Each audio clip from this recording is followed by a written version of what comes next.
Just when I started to talk about Return of the King and the world in crisis, my battery stopped because of the cold.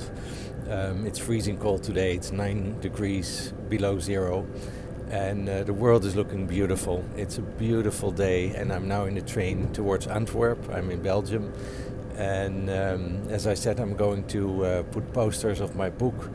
And why do I put posters and not go on social media, for instance, or do something electronically? Because I had to think of this old Bond movie, James Bond in Skyfall.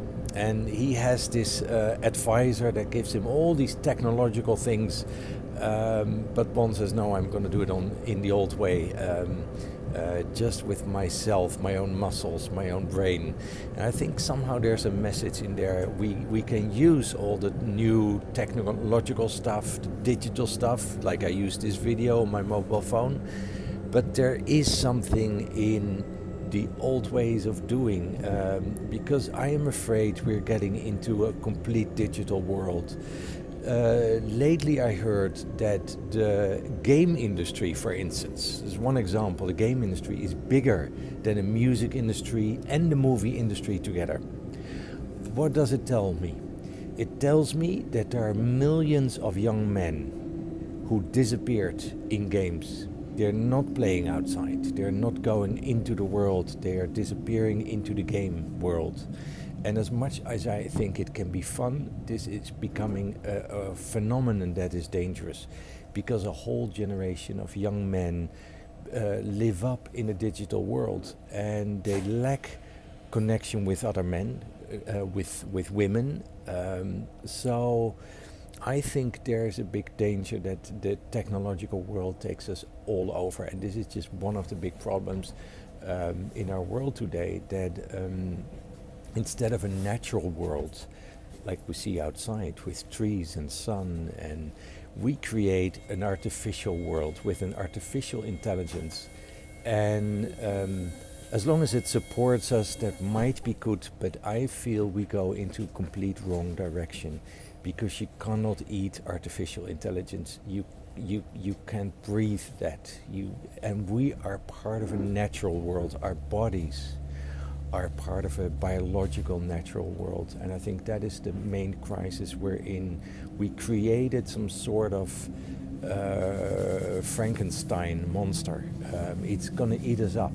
It's hubris, like they call it in the old times.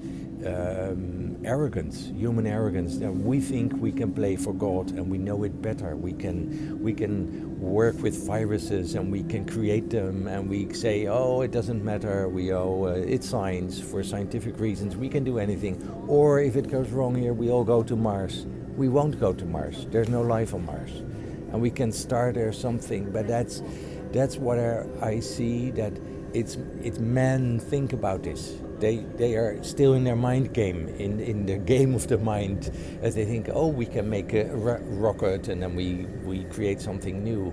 That is not a healthy masculinity. A healthy masculinity takes care of the world where we live in, takes care of the people around, but not creates ideas for millions or billions of money to create a rocket to Mars.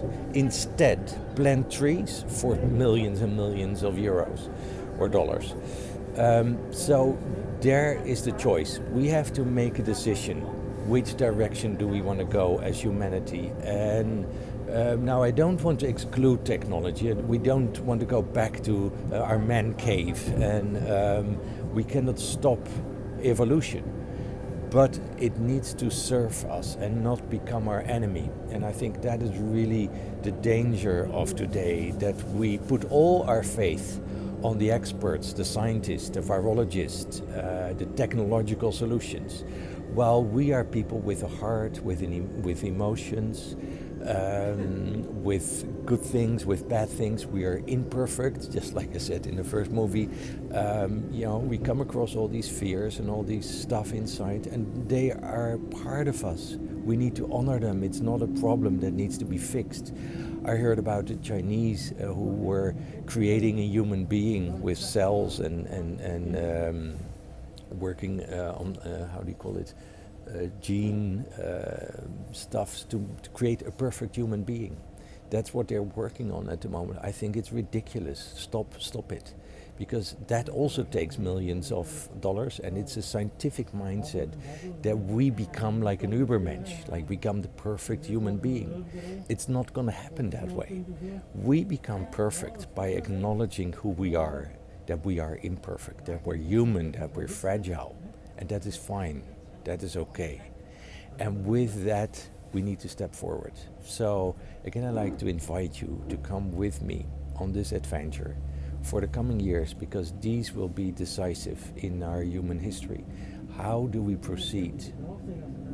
We have these incredible challenges of nature, of climate, and I think we need every one of us to tackle those problems. And again, not by being perfect or finding the perfect solutions, but by being who we are, by listening to our hearts, by acknowledging who we feel, how we feel deep inside, to speaking truth, to be brutally honest with ourselves, with each other. And I think that's the way forward, to really step out of our comfort zone, tell about you and about ourselves, to open the heart, and that is the return of the King.